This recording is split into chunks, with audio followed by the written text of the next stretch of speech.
Hello everyone, my name is B. Satvik. I am from CSEC section. My roll number is 20951A05G3. And today my topic for analog and digital electronics concept video is operation of a PN junction diode in forward bias. What is a PN junction diode?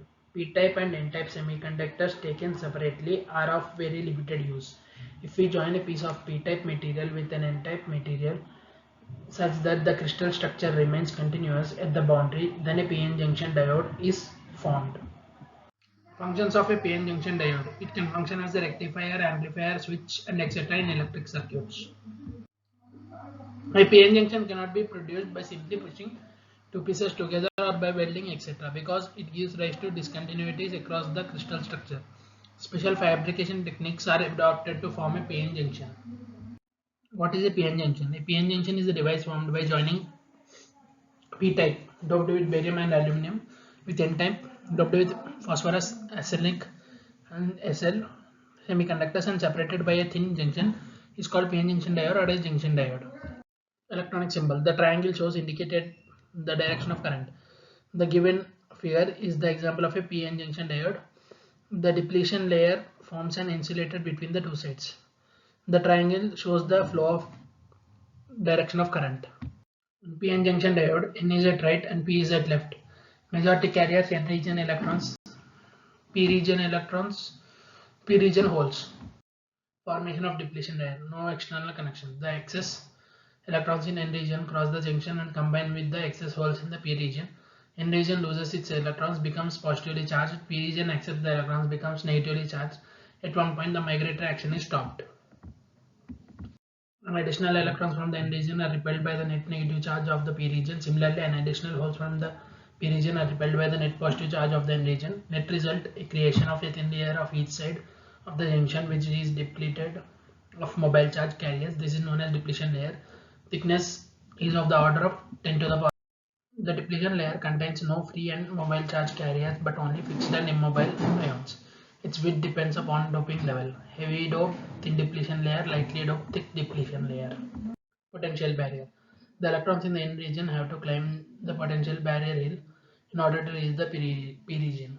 Electrons trying to cross from the N region to P region experience a retarding field of the battery and therefore repelled. Similarly, for holes from P region, potential thus produced are called potential barriers. Germanium 0.3 volts, silicon 0.7 volts. Here is an example of a PN junction diode. The blue area represents the P-type doped region and the red area represents the N-type doped region, and the positive and the negative signs represent the battery.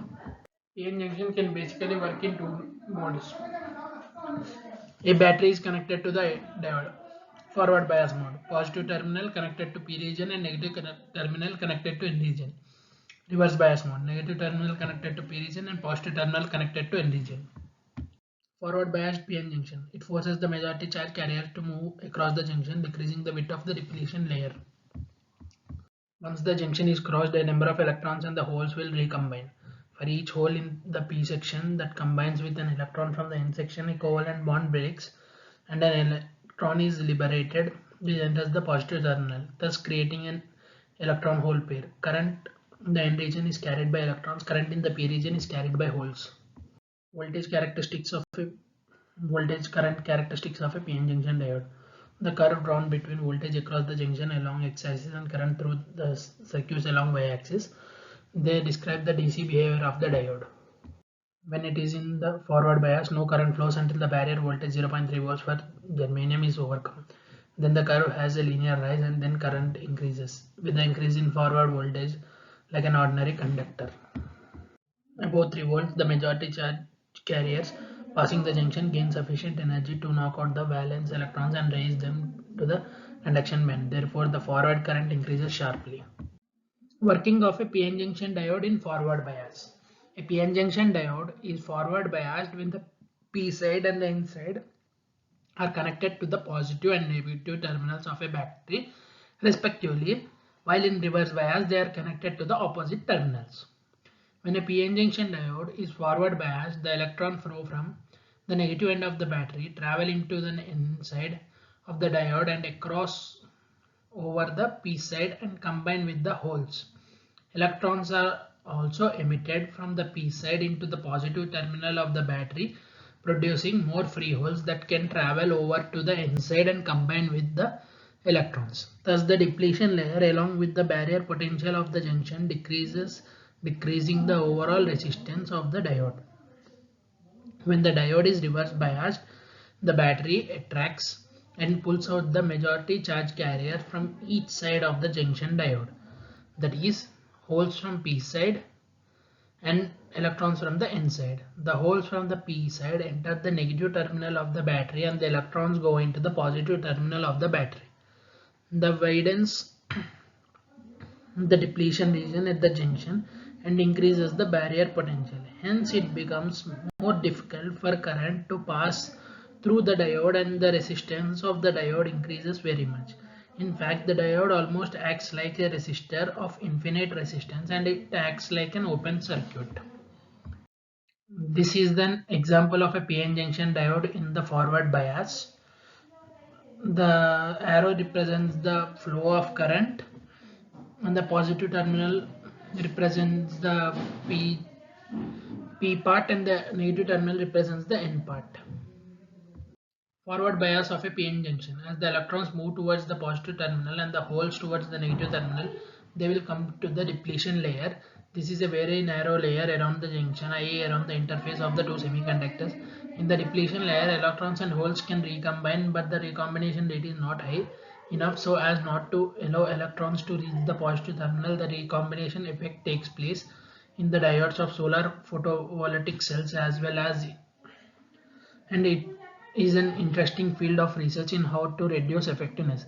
The recombination rate is smaller for larger energy gaps. By the way, these recombination processes are what generate the emitted light in LEDs, where the energy gap of diode is arranged to be visible light of a desired. When the PN junction is forward biased, the electrons move from negative battery terminal to the positive battery terminal. When one electron moves from one hole to the next, it leaves a hole behind, just like in Chinese checkers. So it appears that the holes are moving in opposite directions of the electrons, but only things that happen really move are the electrons. The rate at which the electrons diffuses through the PN junction is determined by several factors such as material thickness, width, length, etc. of the junction. But the electrons are not eliminated by the holes. The electrons and holes do not diffuse or combine together and disappear. When the PN junction is reverse biased, the barrier resistance is increased, so little or no electron current flows. And forward bias, the barrier resistance is decreased and the larger electron current flows. This property is used to make diode rectifiers.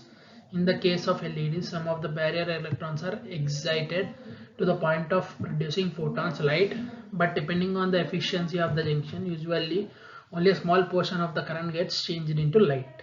So by this we come to the end of the concept video. I hope you learned some things about the forward biased working of PN junction diode. Thank you.